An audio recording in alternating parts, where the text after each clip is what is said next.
I have not talked about Invincible since season 1 ended, at least here on this channel, which is kind of shocking because I love this show, and I have loved it since the first batch of episodes released all the way back in 2021. However, a lot of things have happened here on this channel since 2021, and I just haven't really had a reason to talk about the show. But season 3 did just recently end. Well, I say recently, it was like 2 months ago and some change, but the general takeaway from that season when it was over was it ended really strong, but overall it was the weakest season of the three. And while I will agree that season 3 episodes 6, 7, and 8 is probably the best 3-episode stretch of the entire show, going from Powerplex to the Invincible War to Conquest, that's a championship level run. I don't think that it's fair to say that it's the worst season, because I think that's season 2. But like, the general discussion that I see around Invincible all the time is that season 1 is the best season still, and we've been steadily declining since then. While I do also agree that season 1 was the best season, it's probably just because of the concessions that were made to make it so. That portion of the story was reworked in a lot of ways. Things were placed in different order, plot lines were stretched out in different places, and characters were reimagined for the sake of making the story and the drama therein fit more within a season of television format. One thing that I want to highlight is that this is a Western comic book that has a continuous story, which is somewhat anomalous when you compare it to Marvel or DC, where every so often the character just gets hit with a reset. Even if they have a specific run that lasts for a year or two, once that run is over, they will return to some sort of status quo so that they can have another run. Invincible doesn't do that. It's one run that lasts for 144 issues. It's one long story. And with that being the case, it's something like a manga getting adapted to an anime.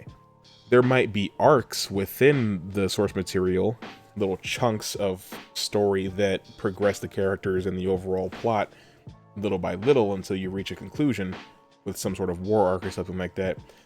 It's not particularly developed to be split up into seasons. Invincible is operating in a way that is more or less adapting the events of the comic books in the order that they took place in. This story was developed to be a monthly comic book that would give you about 40 pages every month that pushed the story forward. Things are a little different because here, you're getting 8 hours of content every year or so. Cliffhangers hit differently when you only have to wait 4 weeks to see the next chapter versus waiting 52 weeks to see the next chapter. The amount of content that you get per amount of time that you spend waiting in between can make it feel unrewarding when one of the 8 episodes that you get is barely even about Mark. Season 3, episode 3, I think it was half about Nolan and Alan. And that's great. I love Nolan and Alan, but then you don't see them again the entire rest of the season. Nolan was a major character in season 1. He has a lot to do in season 2. He's in about half of that season, and he's in half of one episode of season 3. If you're a fan of that character, you have to wait over a year to see him again. That kind of does a disservice to the source material, where you're getting glimpses of these things every month rather than waiting so long. Do you kind of get what I'm saying? Another thing is that season 1 was adapted to be that in such a way that there was an overarching threat and a mystery lingering about Omni-Man and why he killed the Guardians of the Globe and what he was hiding, what the truth is about Viltrum, and what's going to happen when Mark finds out. They put that at the end of the first season to hook your attention and to hold on to it. However, I don't think he killed the Guardians of the Globe until around issue 10. Let me fact check that real quick, because I don't want to misrepresent that. Not which episode, which issue. Oh, whatever. It's not playing nice. But quite a few issues happen before you see Nolan kill the Guardians. When you move that to the beginning of the show, though, you start building mystery and intrigue and suspense and a threat level regarding Omni-Man. They didn't really do that so much in seasons 2 or 3 because there wasn't the opportunity to do so. Angstrom Levy appears at the very beginning and pretty much the very end of season 2. But he's not an overarching threat because even though you know he survived and you know he's coming after Mark, there's other stuff that season 2 is focused on, like going back to Mars and dealing with Anissa, stuff like that. Mark disappearing for a few months. Who knows what Angstrom Levy was up to during that time while he was gone, dealing with the Thraxans and whatever else was happening. But it's when it's not a character who recurs regularly, it's more difficult to build that sense of suspense because it's not like Angstrom can show up and interact with Mark as often as Omni-Man did, because they don't have a relationship that would necessitate that. But Omni-Man is Mark's father, so they're gonna see each other and interact a lot, and have these moments that Nolan could tell the truth, or Nolan's debating on whether he should tell the truth, or what's gonna happen when he does. He was just such a different type of villain compared to Angstrom Levy, or even Conquest. Conquest shows up and they just start fighting. There's no time to build an overarching threat for season 3 because Mark thinks Angstrom's dead. So he's doing what he's doing in the background, and then when he pops up again, it's time for the invasion. Do you get what I mean? Omni-Man is the only villain within Invincible who could function the way that he did. That's what makes season 1 so special. And seasons 2 and 3 have been adapting the story more linearly. They're not really moving things around for the sake of having a more concise season structure. It's more that these seasons are mostly episodic for a while, and if you're lucky, there's some spillage from the plot of this episode to the plot of the next one. Season 3 suffers from this the most, where up until episode 5, or rather up until episode 6, each episode is pretty much about something completely different than the episode that came before. And that's just the structure of it being a Western comic. It is episodic in nature a lot, but you as a viewer, you're wondering what's going on with the Viltrumites. Where's Anissa? Who's this big bad that she mentioned? Who's the Viltrumite that, Mark is preparing for? But the beginning of season 3 is a lot more interested in telling a story about Mark not trusting the government anymore and his beef with Cecil, which is interesting, but ultimately has absolutely nothing to do with the Invincible War, or Powerplex, or Conquest.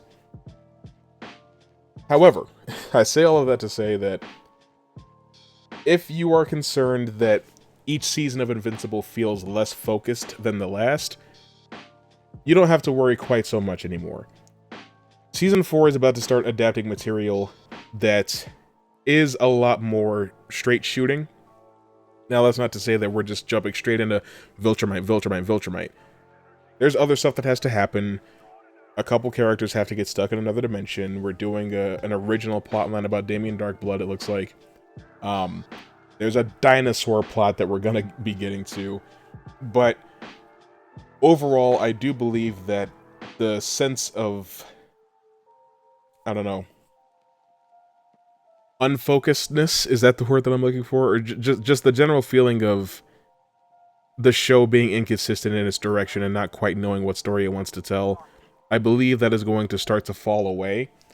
I do trust the team that is working on that show. I just feel like it's a little unfortunate Because it's like, okay, look at a show like Attack on Titan. There were 2 arcs right next to each other where not a whole lot happens. The arc where Bertholdt and Reiner reveal themselves and they kidnap Eren, and the underground arc regarding Kenny the Ripper. Yes, there's action scenes, but the bulk of each of those arcs is Eren getting kidnapped, right? And most of season 2 is spent with characters just talking to each other. The reason that was split from what the events of season 3 are is because if the first arc of season 3 had actually been the second arc of season 2, season 2 would have been the most extraordinarily boring season of Attack on Titan you could possibly imagine. I mean, we're going from the original Breach of Shiganshina to the Battle for Trust, to the battle, or like the appearance of the female Titan, to the battle between Eren and Annie, and then Eren talks to Bertholdt and Reiner in some trees for a while, and then Reiner starts throwing Titans, and Eren discovers a new power, and then Eren gets kidnapped again, and spends 5 episodes shackled to a ceiling, and then you find out the truth about how he got his powers, and then you fight Roderick. Jesus Christ. And while Kenny is very memorable, that arc in general is a lot lighter on action than most of season 1 was. So if you put those 2 arcs right next to each other in season 2, it wouldn't have made for very good television. That's kind of the way that things are with Invincible. Not every single thing that happens in the comic makes for a compelling episode, but we can't really skip over stuff. So things do have to be rearranged, some things have to be minimized, some things are expanded upon. But as Oliver starts to get older, and as we deal with more of the Viltrumites, and a new villain pops up that kind of takes the spotlight for a while, it will start to feel a lot more focused and with a much clearer vision and direction, I believe. It's just that, you know, for a while, the comics weren't really operating with that kind of storytelling in mind. So I guess I say all that to say, yes, Invincible Season 1 is probably still the best season, but I don't think it's going to be that way by the time it's over. Just have a little faith, okay?